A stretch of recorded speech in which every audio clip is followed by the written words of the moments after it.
ECU? R. Do you bleed purple and gold? Are you ready to hoist the colors? Hoist the colors! It's time for the most in-depth look into the world of ECU athletics. Welcome to Hoist the Colors with your host, Stephen Igo on 94.3 The Game. Watch the show live on Facebook and at 943thegame.com. Here's Stephen Igo. Welcome in. It is Hoist the Colors on a Tuesday. What promises to be one of our busier shows ever, maybe most hectic shows ever. ECU, since we took the air on Monday at 12 noon and concluded that show, the Pirates have lost both their offensive and defensive coordinator. John David Baker reported that he is going to Ole Miss to accept the job there in the same role, and Josh Aldridge in the more surprising move heading to conference foe South Florida as defensive coordinator, where he will accept the job with the Bulls on Heartline staff, newly hired head coach at USF. We've got a lot to react to. We'll talk about what this means for ECU, what it could mean for the bowl game at some point as well, but more so a long-term look at today, where ECU goes under head coach Blake Harrell now, and what this means for the defense, what this means for the offense, what this means for the personnel. I'm sure we'll have a lot of comments, questions, concerns. Drop it on YouTube, Facebook, or X if you're tuned in live. We'll do our best to get to it, but a lot has changed since we took the air yesterday, and this is a byproduct of having a successful program. When you are unsuccessful, sometimes you have to fire coaches, and in college football now, when you have success, people are going to come after your coaches, your players. We're seeing that now at ECU. Blake Harrell completing a 8-4 season. And now, in addition to getting ready for the Military Bowl, he's going to be running an OC search and a DC search, and it's going to make for a busy time. Philip Pilkington, he's back in the 94.3 The Game studios. Philip, a lot has changed since you and I both talked, and I think in some respects we anticipated having a OC opening, although, I was hearing maybe there was a chance John David Baker wouldn't get offered Ole Miss. And it was trending away that he was not going to get offered Virginia Tech. Instead, he gets offered Ole Miss. He's on the move there. But the Josh Aldridge move, kind of a surprise. Didn't hear anything about it. And here we are, ECU now down both coordinators. Pretty crazy. Yeah, it is. We you mentioned it. We saw maybe 50% of this coming, maybe just not all of it, which is a little weird. And, the Josh thing kind of caught me off guard when we started getting, I guess we can say it now, we started getting texts at, 2:30, 3 o'clock yesterday afternoon that this was going to happen. That it's tough, but hey, look, this is the state of college football. And the thing is, you mentioned it, would you rather be hiring a coach or would you rather be firing a coach and then having to hire one? Getting poached is going to make you be a sexier destination. JDB obviously did a great job here. We know that. There's a reason he got poached. He did a great job. But also, when he came in, he was a guy who had never called plays. And it was going to be tough to get a guy who had called plays when you just fired your OC. You were not a sexy destination.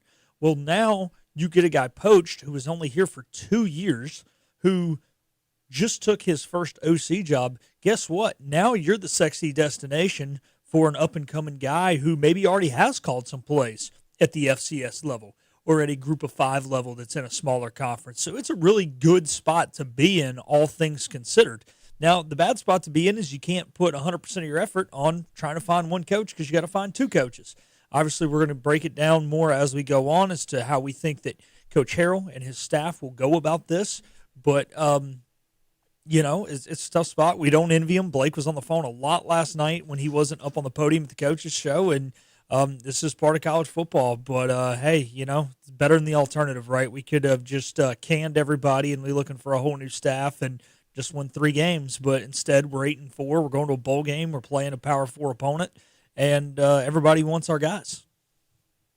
So here's the thing I feel good about is I feel good about Blake Harrell understanding what ECU needs. I've been just communicating, not that he's been giving me a bunch of info, but just staying in touch with him kind of throughout the last few weeks, just checking in on him as somebody who obviously covers the program and get to know these guys pretty closely. And hey, man, hang in there because you're hearing John David Baker most likely gone. And, I think he's in a good headspace. Obviously, tough time, stressful time. time of uncertainty, trying to hang on to his players. But I think Blake has been at ECU long enough, understands the culture here, knows what ECU needs on offense now after seeing multiple offensive coordinators during his time at ECU, seeing what worked, what didn't. Same thing with the quarterback situation. He knows what is needed there, how important it is. Defensively, I mean, he was the defensive coordinator from 2020 through 24, and in many ways, as we'll get into, had his hands in the defense this year, I believe, just watching the game. So, and I think that had something to do with Josh Aldridge's departure, most likely. So, I think, obviously, it's a big deal. Obviously, it's a tough situation, but I trust Blake Harrell to make good hires here. I do think this, I don't know how lengthy, I don't know what the timeline will look like with this process on both sides of the ball. I do feel like the offensive side of the ball is the more pressing issue, mainly because you have a quarterback that has to make a decision. Now, the portal doesn't open until January 2nd, so again, you have time, but there is also, you can't just be, twiddling your thumb. So the good news is the John David Baker situation internally, talking to people over the last week plus, they expected more than likely John David Baker to move on. Now, there was always the chance he wasn't going to get offered Virginia Tech. He wasn't going to get offered Ole Miss or any other job. He could have come back. But really, the expectation was, all right, if he gets offered, he's probably going to go. He's a hot commodity. South Carolina, Georgia Tech were also showing interest as well. TCU just came open. I don't know if he would have made a play there if offered, but that was back in Texas. So the general expectation was more than likely JDB was gone. As a result, there's been things happening behind the scenes. This one wasn't unexpected by anybody inside the program. So I do feel like ECU's had a chance to kind of get ahead on the offensive side. Have they been able to do full-fledged interviews? No, but at least they kind of have compiled a list. And the other thing, too, is you mentioned it, Philip, but also ECU right now in the American and in the Group of Five, I mean, they're paying their coordinators $450,000 to $500,000. They've been given 2-year deals, which, by the way, both Aldridge and Baker will have to be bought out of their last year, which isn't a ton of money, but at least I think probably around $250,000, $300,000 total that ECU could put into either rev share or can put into the next coordinator. So, you're going to be at an advantageous position for not only the reasons you mentioned, but the salary. And I think if you're an OC coming in, you're probably going to have full control on the offensive side of the ball. So I just think Blake's probably got a good idea of what direction he wants to go on offense, even if we don't know it yet.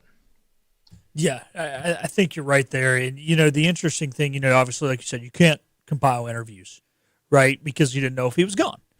The other thing is the pecking order has to happen. The pecking order is still happening, Stephen. Ole Miss just hired their offensive coordinator. You and I were talking before the show about Virginia Tech. Back to what you're talking about TCU, that guy, not Riles, drawing a blank on his name. The Briles. Briles, thank you. Yep. Just went to South Carolina. South Carolina. So now TCU is open. Okay, well, they're in the Big 12. There are teams ahead of us in the pecking order anyways that are open still. So I don't feel as though we're behind the 8 ball because we're the ones still getting poached. All the ECUs of the world have to get poached by the Ole Misses of the world. Now, then we can go poach the Miami of Ohio's of the world or the insert really good FCS program here of the world. We can go do that next. So I don't think we're behind the 8 ball at all. I think they were making a list, like you said. Blake Harrell knew that there was a good chance this was coming. We're in a good spot. My only worry about this situation is, other than having to deal with 2 at one time, is Blake came from Kennesaw State and has always been at lower programs and doesn't have a big name agent. So how many connections does Blake have? I trust Blake to do the best with the hand he's dealt. I trust Blake wholeheartedly to do anything when it comes to coaching college football. But if you don't know a guy and somebody else you're competing against does know the guy, it's a disadvantage. And I'm not trying to scare people. I'm not trying to pre-make excuses for what it could be a bad situation, could be good, could be bad. I'm just saying Coach Harrell came from the high school race. Coach Harrell did it the old school way. And so many guys nowadays didn't do it the old school way. You started, you were a player, then you were a GA at a Power 5 school, and now you're coaching at a Group of 5 school as a head coach. Blake did it the old school way, and just because of that, he's got a little less connections. That's my big concern. Yeah, and I think it's a fair concern. I do know at least that people have connected him with some higher up offensive minds in recent days, so that are around Blake's circle. So I think even though he comes from a triple option background, obviously he's not going to go hire a triple option coach. I mean, unless things get really dire. So I don't want to scare anybody there, but I think definitely you know, I trust him at the end of the day. I just think it's a little bit more of an unknown offensively what direction he's going to go. But I think internally they want to keep this style of offense. And I'm sure, you know, JDB, the one thing I will say, you know, at the end, I feel like JDB kept ECU pretty up to date on what this process was like.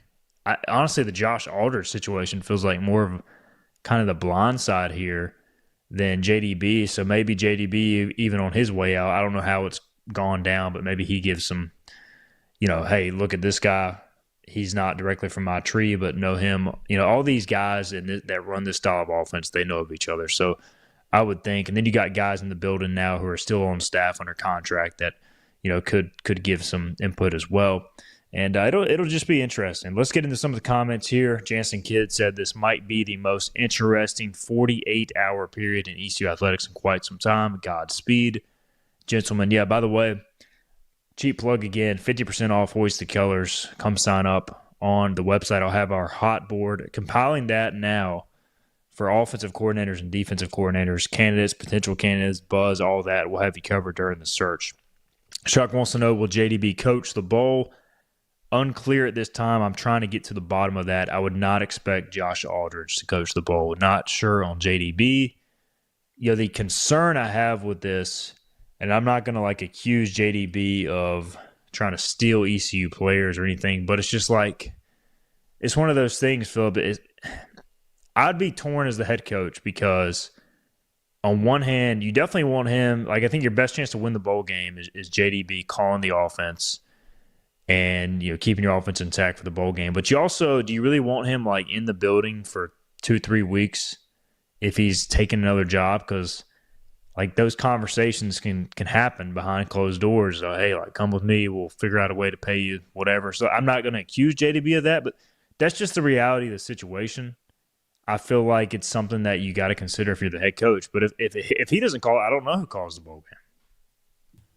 I don't know who calls the bowl game either, but at the end of the day, look, you do have a service to do to these young men, especially the 30 seniors in this locker room, and to this fan base to do everything you can do to win this bowl game. However, with that being said, the future and contending for a conference championship and going to the college football playoff in 2026 is more important than 60 minutes of a football game. Look, I'm with you. You're not accusing JDB of anything, but we hear about it all the time in baseball, right? You're playing in the spring leagues, or the summer leagues, excuse me. You're an ECU player. You go up to the Cape Cod League. You're at bat. The catcher's going, hey, I go to Arkansas, and we'll get you a new Corvette. And then you get on first, and the first baseman's trying to recruit you to Texas Tech. That's how it happens. That's the era we live in. If JDB stays, and he does do that, I'm just going to say, don't hate the player, hate the game. He's looking out for what he's got to do. It's part of his job. With that being said, that's part of the reason I don't say I don't want these guys in the building, but you got to protect yourself. And how you do that is you protect yourself for next season. And anybody who's going to be coaching somewhere else next season, this is not a John Summerall who's going, we're not in the college football playoff. We're not trying to win a national championship. We're trying to win a bowl game. Yeah, it'd be cool. Yeah, I believe eat crap Pitt, but at the end of the day, you know, you got to protect yourself. So that's ultimately a decision I think Blake Harrell will make. I do remember when John David Baker took the ECU OC job, he coached the Ole Miss bowl game as the tight ends coach. So, you know, we'll see. But you're not poaching people from Ole Miss to come down to ECU. He brought Javante Connor with him. He did, but it's probably because they had a better dude who could start over him at the time. There's about 5 better guys there. Yeah. Yeah. Yeah. So, again, we'll see. But I think if JDB can do it, he might coach the bowl game. But again, it's just, is Blake going to let that fly? Honestly, don't know. I've asked that question, have not got a response from anybody over there. So if I hear, I will let you guys know. Let's get a break in. We'll come back. We'll talk more. We'll start more with the offense, where we think ECU goes in that direction. How important is that hire? We'll get into that and more. We'll address defense later as well. Keep your comments coming. We may not be able to get all of them today. A lot to address, but we will try our best to hit the most pertinent ones. So keep those coming on social media. We'll take a break. We'll come back more on the show on this busy day after this. The team of Flatlands Jessup is working overtime to help ensure that Eastern North Carolinians like you get the health insurance help you need this open enrollment period. New legislation passed, meaning more people than ever qualify for affordable coverage. Let us help you today. Big tax credits are back. Get a 30% tax credit, up to $2,000 off your new Mitsubishi electric heat pump install. Let Comfort Master help you take advantage of the tax credits with a qualifying Mitsubishi electric ducted heat pump or non-ducted Mitsubishi electric mini splits. Mitsubishi electric mini splits are ideal for bonus rooms, garages, or sunrooms. If you need a new HVAC unit, call Comfort Master today. Call Comfort Master. Call Comfort Master. You know what the problem is with standard belts? Usually you have to choose between too tight or the opposite, too loose. But with Anson Belt and Buckle, you don't have to choose. We got rid of the holes and instead have a track system designed for micro adjustability. That way you can enjoy a perfect fit every time. Anson Belt and Buckle. Find your perfect fit today.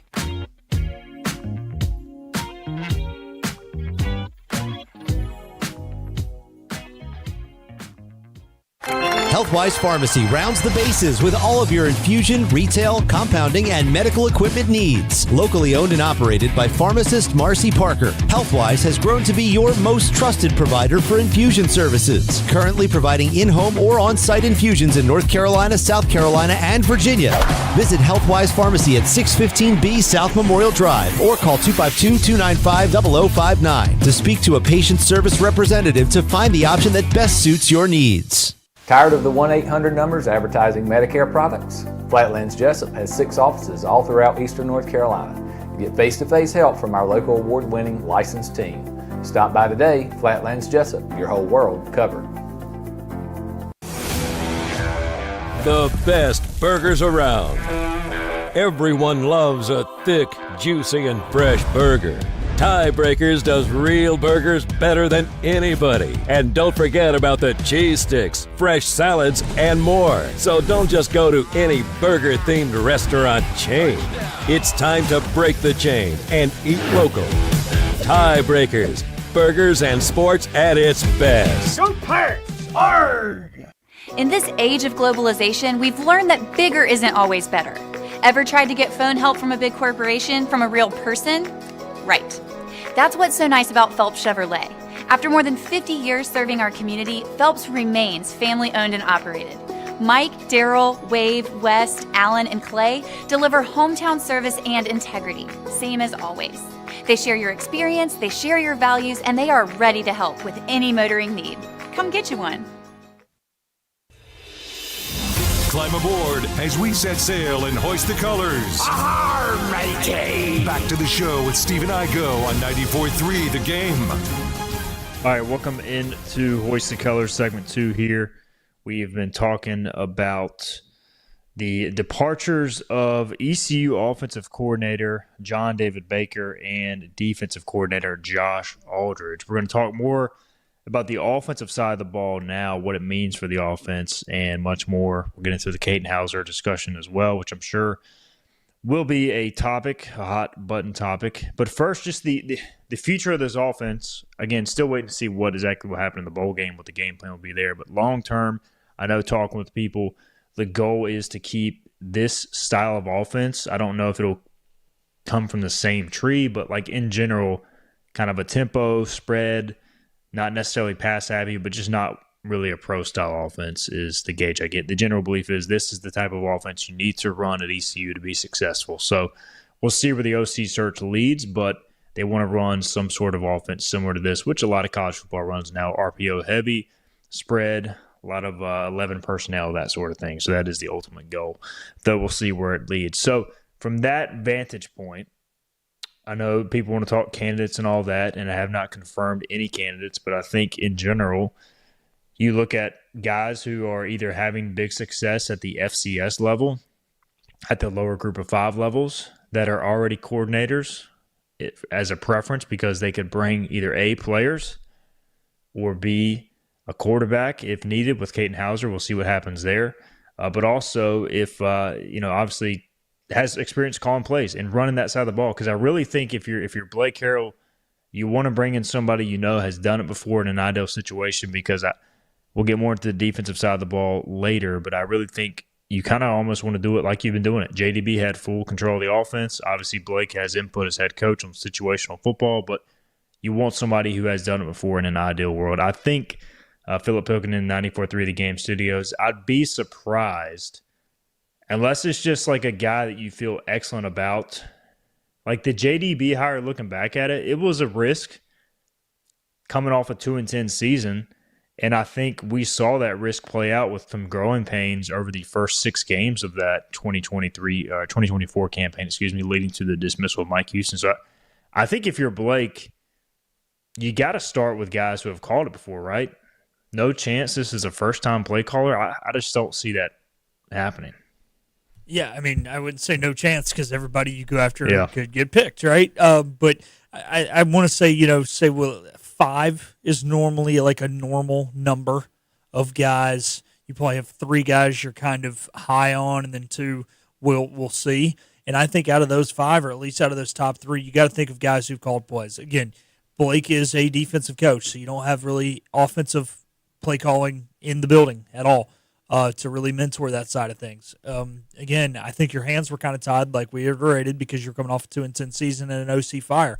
Whereas now, especially if you keep Caden Hauser, you are the attractive destination. Yes, you're not the attractive destination that Texas Christian is, which is still obviously has an OC void as well as East Carolina. But if you can get a guy who's calling plays at the MAC level, a guy who's calling plays at the CUSA level, or even at a higher FCS program, look, calling plays is an art, and you can be a really darn good coach and know how to coach young men up and know how to make them buy in and know how to,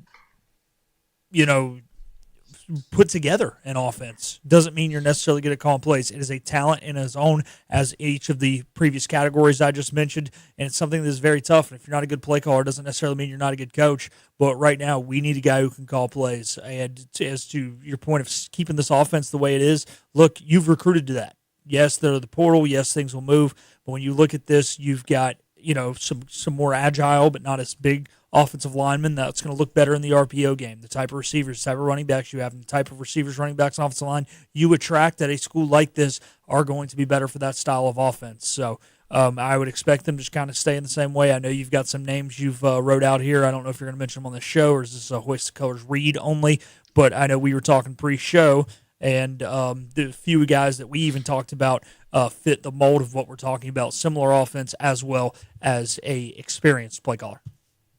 All right, so I'll give some names here, and I'm going to have a full breakdown later on Hoist the Colors, but just in general, if you wanted to stay in this exact tree, like the JDB style of offense, and it would differ a little bit, but you have some potential names that would at least potentially make sense on paper. So if you want to stay in this tree without much change, you could look at 2 guys who JDB once coached underneath. Graham Harrell is the OC at Abilene Christian.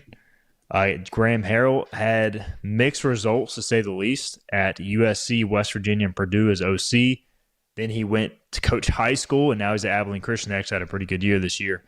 But he coached over JDB at North Texas at USC. So you could have that connection there. Seth Luttrell, also former OC at Oklahoma, former OC at North Carolina. He was the head coach at North Texas during that time. He's now an offensive analyst at Tennessee. Similar offense there. So, again, if you want to stay in the same tree, the only problem is you'd be taking risk on guys who have been fired or let go in recent years. So how much do you trust them to come in, implement the offense here, and have success with it? Another name that stuck out to me as I was looking at some of the names here, Mitch Militello at Kennesaw State. In his first year there, they just had a really good year. He comes from the Josh Heupel tree and, actually has a quarterback from North Carolina they had big success with. So I don't know if he'd be in the mix, but he's a guy that I really like on paper. Anthony Soto at Mercer has done a great job putting up big offensive numbers in the spread scheme, also as a quarterback from North Carolina. Clint Trickett at Jacksonville State has had a big success this year after mixed results at Marshall, runs a similar offense as well. Rylan Wells at Western Carolina, don't know how much play calling he's doing there, but obviously he's working under Kerwin Bell and his son Cade Bell. They run that tempo offense at Pittsburgh, so you could get somebody from that same tree. I'm keeping an eye on Garrett Riley, just from the standpoint of don't know what his exact situation is at Clemson. I do know that he is in the mix for the Coastal Carolina job, and the TCU job just opened up as OC, where he was previously before Clemson. So does he consider going back there? But if Garrett Riley gets let go at Clemson and doesn't have a set home, I know him and his family, including Lincoln, loved it here in Greenville. I wouldn't rule it out. I just don't know how realistic it is. And the other name, Kevin Decker, we talked about Old Dominion OC. Don't know if he would leave here for there or leave there for here, but he has been in some other OC searches as well. They had a very successful year in Norfolk. So just some names there, Philip. I don't know. Do any intrigue you more than the other? I threw a lot out there. You did. The guy is the guy who's at Abilene Christian now that you said has been fired other places. Graham Harrell. Look, I know what I'm about to bring up is not a apples to apples example, but me and Coach Logan were talking one day. We were talking about coaches who had been fired as head coaches who went on to later accept another job and win the Super Bowl. The list was longer than you would think. So my point is, a guy being fired does not necessarily mean he's not capable. Now, it could, but Graham Harrell's done this at an even higher level than we're asking him to do it right now. So I like that. Now, if you want the young guy, the fun guy, the guy who you could help portray his career forward, I think it's the Kennesaw State guy. The tough thing is, though, is he ready for this job? Maybe not. And that's where it becomes scary. So it's, do you want the conservative hire or do you want the gutsy hire? Now, I've been on the Decker train most of the time. I think that's the most, probably highest floor because, he's doing it right now at pretty much the same level. It should be a pretty smooth transition, but also, it's probably not going to be the biggest rock star hire you could have ever made. It's probably going to be a lateral move. It's probably going to be picking up right where JDB left off, honestly, which I think we can contend for a conference title next year and a college football playoff bid, barring a lot of weird changes, with a picking up right where JDB left off. So that's kind of who I've been leaning. But again, the other two guys we mentioned, those guys could be like your big home run, wow. We look back at the history of this guy's coaching career and we link it to East Carolina kind of deal. So it all comes down to, I think, how do you want to play this? And I know Blake interviewed 4 or 5 guys for DC last year. I would assume he goes pretty in depth here, unless he just has somebody. Unless there's unless Garrett Riley just falls and he's ready to come. I think that's a no doubt hire overnight for obvious reasons. But the odds of that happening, I don't know. I just don't see that. Being an easy process, given everything going on at Clemson, him being involved in other names or other jobs. So, but I would keep an eye on it just because I know how much he enjoyed Greenville. The other guys, you would just have to evaluate a Graham Harrell and figure out why it went wrong as OC at West Virginia, as OC at Purdue, and see what the issues were, how they could correct it. And that sort of thing. So one guy who worked under him at Purdue for a spring was Matt Maddox. I'm hearing Matt Maddox, a good chance he's taking another job at the Power 4 level as offensive line coach. Somebody asked earlier, how much do we worry about the other assistants? On offense, all of them. At this point, they're out. Look, I know a decent amount of these offensive coaches. They're going to do what's right as far as coaching the bowl game and that sort of stuff. But at the end of the day, with their OC leaving, if they're not following him to Ole Miss, they got to start looking at their next job. That's just the reality of the situation because you don't know who's coming in as OC, and there's a lot unknown now. And I know they'll approach practice the right way. They'll approach recruiting the right way if they need to. But with Harrell Roberts, Hunter McKay, Rodney Freeman, those guys got to do what's best for them. So that creates issues too in terms of prep for the bowl game. But at this point, none of them are guaranteed a job for next year, Philip. Yeah, that's the tough thing is, like I said, you bring in insert X guy here, especially if he is an OC, right? If you're promoting a guy who, like the JDB situation where he was a tight ends coach, not saying he won't bring a guy or two, but less chance he brings a group of guys. But if the guy's a former OC, who's to say he doesn't just want his same exact staff with him? And if that's the case, you've got to be ready to just say, hey, you're not fired, but you're just not being retained. I should say, hey, you did a good job, but we're bringing a new guy in, and this is who he wants. He doesn't want you. Sorry. You got to look out for yourself. You got to look out for your family. Look, these assistant coaches, they're making way more than a livable wage, but I don't think they're making enough where they can take a year off and just not collect a paycheck for the next 12 months.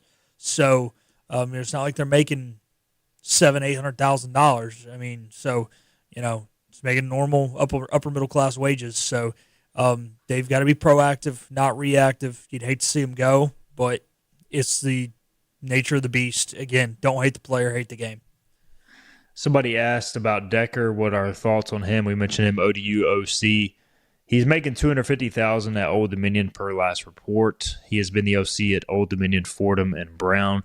It is worth noting ODU's offense did struggle until they got their quarterback, Joseph, in place midway through last year. So he's leaving ODU. How much does that, factor into it? You got to assess all this. But I don't know if he would leave Ricky Ronnie, but you could basically double his salary. He could make the jump from the Sun Belt to the American if ECU was interested. So just some more thoughts there. An interesting thing there. Yeah. Why am I drawing a blank on our corners coach? Teron Williams. Teron Williams, coached with Decker last year at Old Dominion. So, if that is somebody want to pursue, Coach Williams can kind of be in his ear saying, hey, I like Greenville. Greenville's a good place, kind of deal. So, I guess Coach Williams is happy. I don't know. I haven't spoke to him since media day, obviously. But, you got that connection. He seems happy when I see him. So, yeah, there you go. I mean, hey man, he's got injuries upon injuries at his position, and his third man up is stepping right into a starting role with no hiccups. I'd be happy to. No doubt. And all these coaches seem happy till they get a call that doubles their salary, or Josh Aldridge's case, just a chance to, I guess, run his own show. Which, by the way, we will talk more about that. We'll get a break in. The defensive coordinator. Where does ECU go in defense? I think, obviously, big questions there on offense, what direction you going. But defensively, do you just promote from within? Or do you, again, bring in an outside hire? We'll talk about that and more. This is Hoist the Colors on a Tuesday.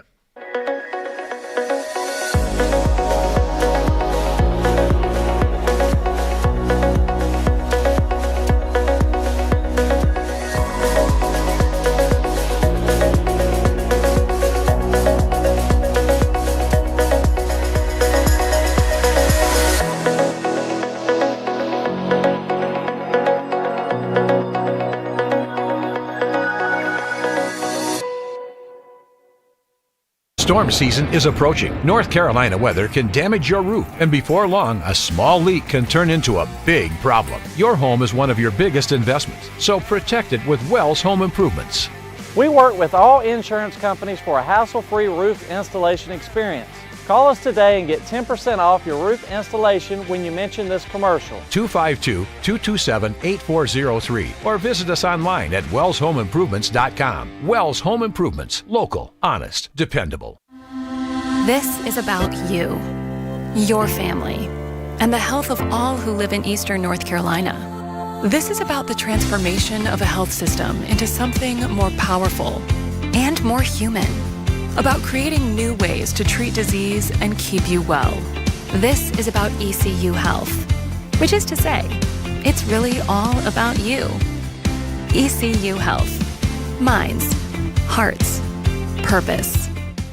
You have a choice when you invest in insurance, and when you choose First State Insurance Advisors, you're working with people you can trust. Clark Stallings has deep ties in the community. His team, including Keaton Smith, Regina Asby, Phil Leyva, Max Joyner Jr., Max Joyner III, and Ginger Smith, provides knowledgeable and professional advice. First State Insurance Advisors is an independent insurance agency. They offer all types of personal insurance as well as various types for business. Call or email First State Insurance Advisors today. We want to be your trusted choice agency. Acre Station Meat Farm, along with Lane Angus Beef, bring you Farm to Fork Beef. Stock your freezers now with affordable beef boxes, just in time for the grilling season. Farm to Fork Beef brings quality local beef to your family. From your traditional butcher shop, Acre Station Meat Farm. Come on down to Acre Station Meat Farm and find out why we're #1 in fresh cuts and friendly service. Acre Station Meat Farm, Highway 32 North, Pinetown. At National Finance, we're all about hometown support, just like ECU football. National Finance helps us win on and off the field. They've got your back when you need it most. Fast, easy personal loans for life's big plays. And just like us, they're committed to Eastern North Carolina. National Finance, proud supporters of ECU athletics. Visit nfcmoney.com for loans as fast as today. All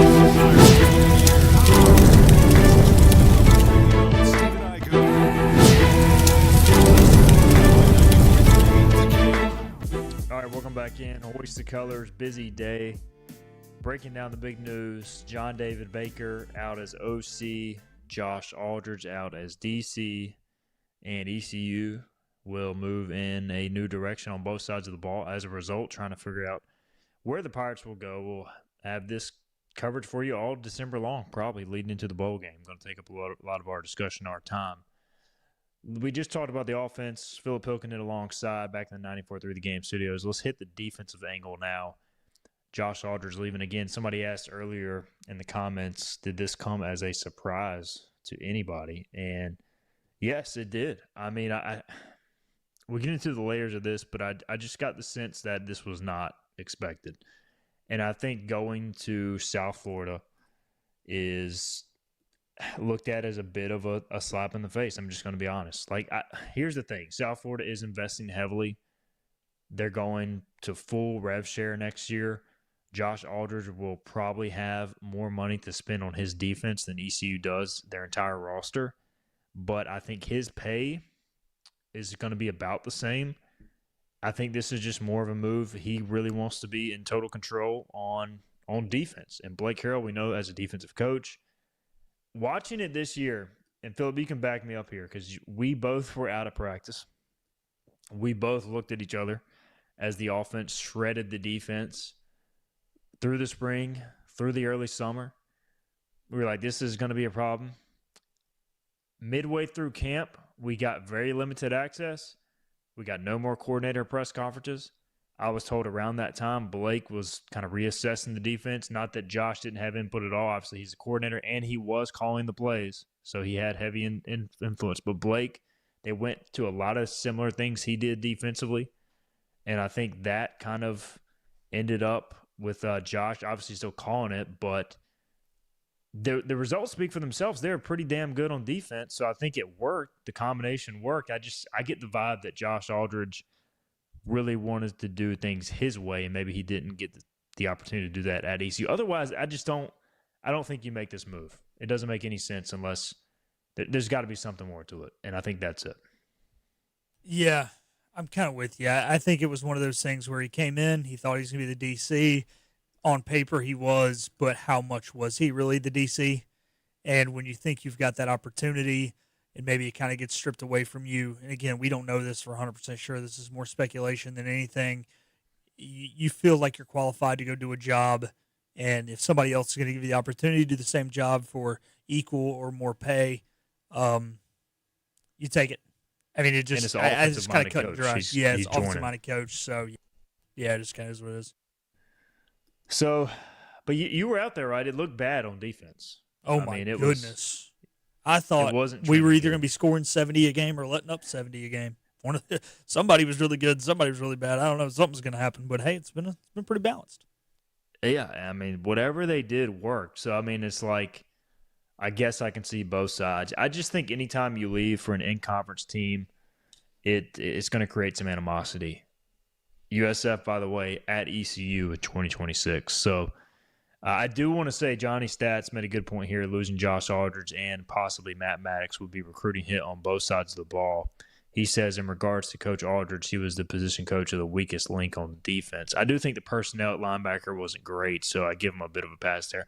And I do think Josh Aldridge did a heck of a job with this linebacker recruiting class. So that's a loss. This is probably the best three-man linebacker recruiting class I've seen at ECU. That's a concern for me. Obviously, those guys are signed and they'll be in January. So I don't know, like the Josh Aldridge thing, it just kind of, you go to an in-state team or an in-conference team, I think it's going to rub some people the wrong way, and we're seeing that. So Kenneth made the point earlier, we should not be lesser than in our own conference. It's an insult to our fan base. We have to step up. We are not on a lower tier than USF, Memphis, or Tulane. Administration needs to address this. If we can't keep teams in our own conference from taking our coordinators, we need to just move down to the Sun Belt. This is a pivotal moment in our program. Kenneth, I get where you're coming from. I think this is more of a one-off situation given what we just talked about. If South Florida was doubling Aldridge's salary, my intel tells me they're not, I'd be a little more concerned. At the end of the day, man, their state legislator allows them to spend as much money on their athletics program from within their own university as they want. The UNC state system does not allow ECU to do the same. So the Pirates are kind of at a disadvantage. You can only do so much. I mean, they're taking out a $16 million internal loan for 1 year to pay for athletics. So I don't think that's an option at ECU. I just don't know if the money's there. So I don't know what ECU can do. Obviously, they are investing more for the coming year. The rev share budget is basically for ECU going from increasing by 4 or 5 times per my intel. So I don't know. I mean, there's certain parameters based on what state and what institution, public state system you're in, Philip. So yeah, that's a lot of it. So there are different legislative rules in Florida as opposed to North Carolina. This could change the state of North Carolina when the new budget gets passed. However, right now the budget is held up. I don't know if it's in the House or the Senate. I don't pay that much attention to state politics. I was talking to somebody about it, though. With the budget being held up, this is not currently an option for East Carolina. So if you are upset with this, something that South Florida is doing that we're not doing, please don't be upset with East Carolina. Go to your local legislator and speak with them.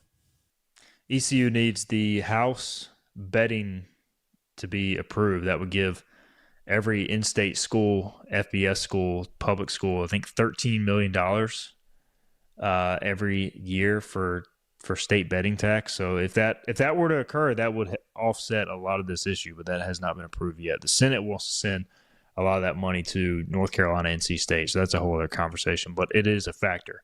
All right, the defense as a whole here, what direction does ECU go? So there's really two ways you could go. You could keep running really Blake Harrell's system. You could promote from within and give somebody DC title, co-DC title. We have both campaigned hard for Roy Tesh.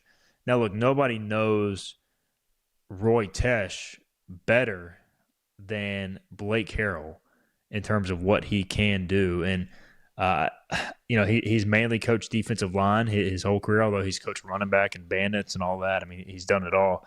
But nobody is more deserving. It's just a matter of what's best for the program. So I trust Blake Harrell to make that call. He knows it. And I think neither of us would be disappointed if Roy Tesh got the title, even if Blake was involved in play calling. You could also give somebody on the back end, code DC, because just typically most coordinators are linebacker or defensive back coaches because there's just so much you have to marry from the front to the back. So that's my only unknown. But Roy Tesh, Philip, I think we are the biggest Roy Tesh fans out there, other than maybe the players who play for him. So we would love to see it. Are you looking at the screen, or are you looking at your notes? I'm looking at it. Well done, man. Are you Roy Tesh? Right now? Boom, boom. Roy Tesh. No, I took it off ECU's website. I'm not gonna lie. Okay. All right, but give me Roy Tesh. I wanted him last time. I was talking to somebody about this the other day. I think the reason that he didn't get considered the first time is, there were some people maybe on the fence about the Blake Harrell hire. And if you wanted to have the people who weren't really fond of it on Blake Harrell's side, the last thing you wanted to do was promote his guy. The guy he's seen running with every day after football practice. That's even going to get them more off the Blake Harrell train. So I think you had to go bring in the guy from the SEC. It made sense at the time. But hey, look, everybody's on the Blake Harrell bandwagon now. If you're not, the DC hire is not going to be the difference as to why you are or why you aren't this time. So, with that being said, give the man who deserves the job the job. Give the man who is going to continue to run it under this system, which has been so successful at East Carolina over the last half decade, the job. Give it the guy who has a great personal relationship with the head coach, where these two men are honest with each other and can give each other constructive criticism and respect each other in every form of not only being football coaches, but in life. Give him the job. Yes, to your point, you might need a little extra help on the back end. Cool. Damon Magazu, co-DC. There you go. Problem solved. Mags helps out. He's the co-DC. He helps out with the back end. You got Tesh as the DC making all the calls. He can still coach the D-line. Look, historically, at East Carolina, in recent history, the defense coordinator has been the interior linebackers coach. Usually in college football, unless you're at a really, really big program, your DC does have a position group as well. It's the same thing as high school. This is not the NFL where it's like, oh, man, how's it going to be the DC? Still a D-line coach. No. Aldridge did it, and Blake did it. When they were the DC, they were also the interior linebackers coach. So, problem solved. We don't have to worry about a hire now, except for finding a new inside linebackers coach. And now you just focus on the offense. See, it just solved it for everybody. Roy Tesh. There you go. And if you really want to stay in family, you could look at bringing Trip Weaver back. He's coached, obviously, as DC at Austin Peay. I think he's co-DC linebackers coach at West Georgia this year. He knows the defense, so wouldn't be shocked if they give him a look. If you want to look outside, Danny Verpaley at Army is, I think, coaching safeties there. He's got a past history with Blake Harrell as well, and so I don't think he got a DC interview, but I know there's connections there. He was a DC at Kennesaw State and worked under Blake as DB coach in 19, so you could look at Danny Verpaley as well.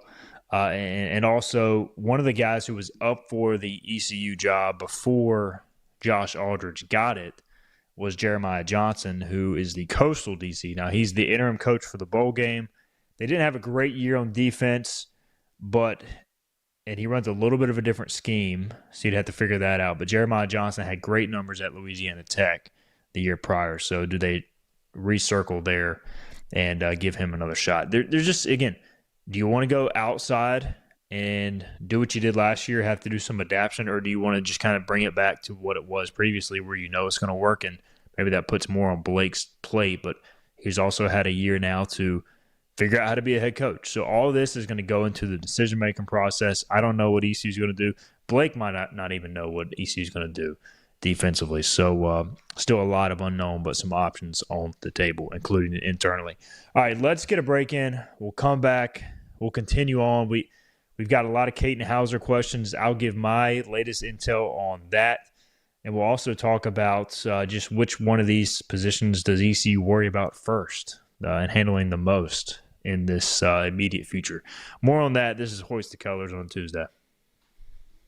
Hurry to Greenville Toyota for model year-end savings on a Camry. Just $229 a month. $229 a month. Or new RAV4, $279 a month. $279 a month. Only during our model year-end move-out. Right now at Greenville Toyota. You know what the problem is with standard belts? Usually you have to choose between too tight or the opposite, too loose. But with Anson Belt and Buckle, you don't have to choose. We got rid of the holes and instead have a track system designed for micro-adjustability. That way you can enjoy a perfect fit every time.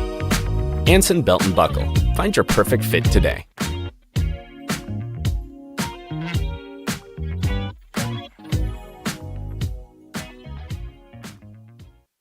Dottridge Gas and Oil has been your dependable propane supplier for 95 years. Their trained technicians can service and properly install all your propane and natural gas appliances. Plus, Dottridge Gas and Oil is your backyard expert with fire pits, grills, smokers, and more, including quality outdoor furniture at their Greenville Patio and Hearth Shop at 1901 Charles Boulevard. Go by and see the knowledgeable staff at Dottridge Gas and Oil for propane delivery or call 756-1345. Other restaurants claim their food is fresh and fast, but are they friendly? At Moore's, you're treated like family the minute you walk into their doors. With locations in Winterville, New Bern, Swansboro, Morehead City, and Jacksonville. We've been practicing what we preach since 1945. At Moore's, our barbecue is slow cooked and smoked over real wood daily until it's so tender it's falling off the bone. Combined with our fresh chicken, cooked to order seafood, and homemade fixins, we're sure you'll agree. If it's not Moore's, it's less.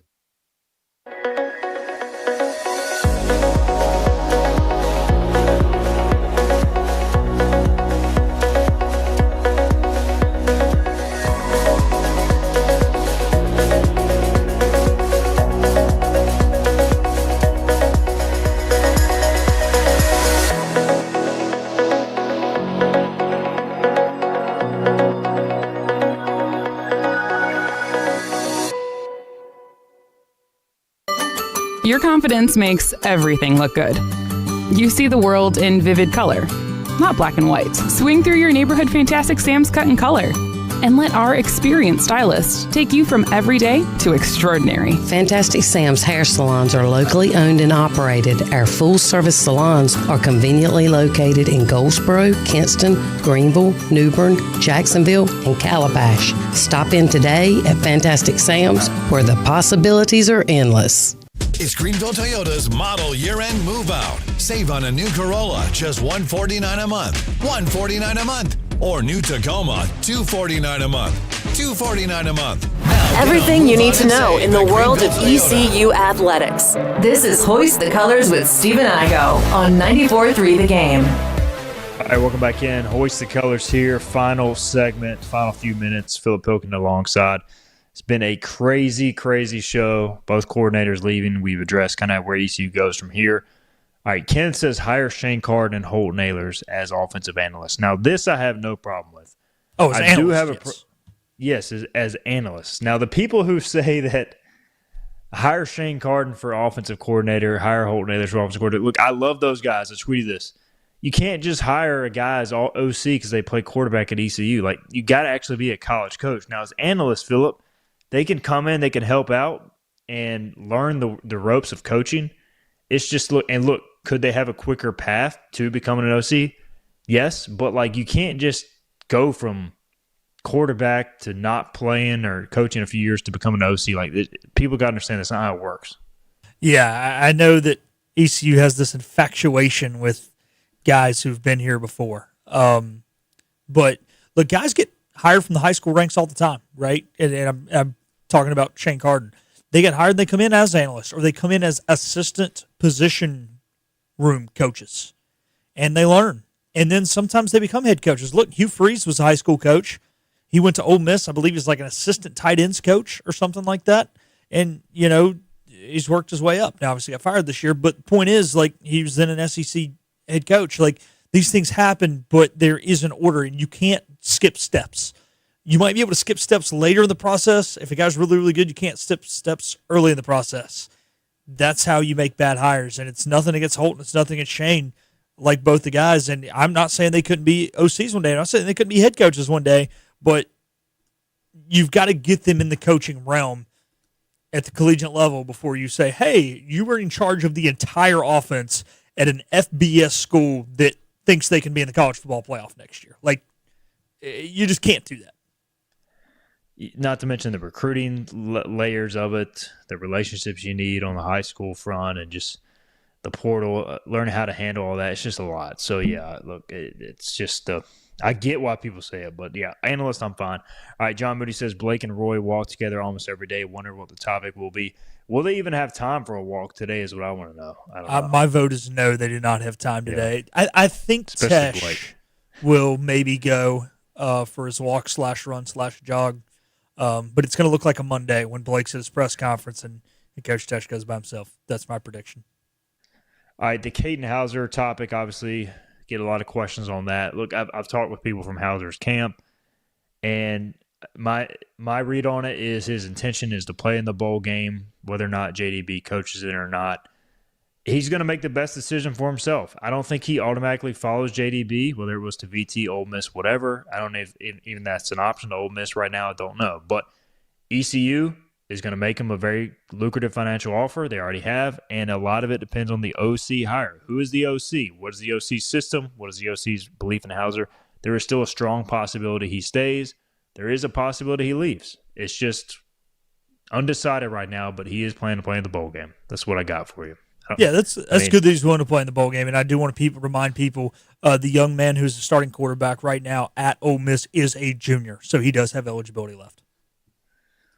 And they have Austin Simmons, who started the year as a starter and is coming back, or it could come back as well. So we'll see. A lot to unfold, lot to unpack still on Hoist the Colors. Busy show. You got something totally off topic, but Phillip Rivers has been signed by the Indianapolis Colts at 44 years old. He's on the practice squad, so he joins Brett Rippon on the practice squad. They don't have anybody on the active roster. Phillip Rivers back in the NFL. Maybe we can hire him as OC once Maybe. he's done. Hey, man, he's been coaching up 11 people for a while now. Just 11 munchkins. All his kids. So many kids he's got. Phillip Rivers back in the NFL. What a day. Some not so positive news for ECU, but hey, brighter days are ahead. Trust in the process. Everything happens for a reason. We'll see where ECU goes from here. Thanks to everybody for listening. Thanks to Phillip. We'll be back Wednesday, 12 noon with more. This has been Hoist the Colors.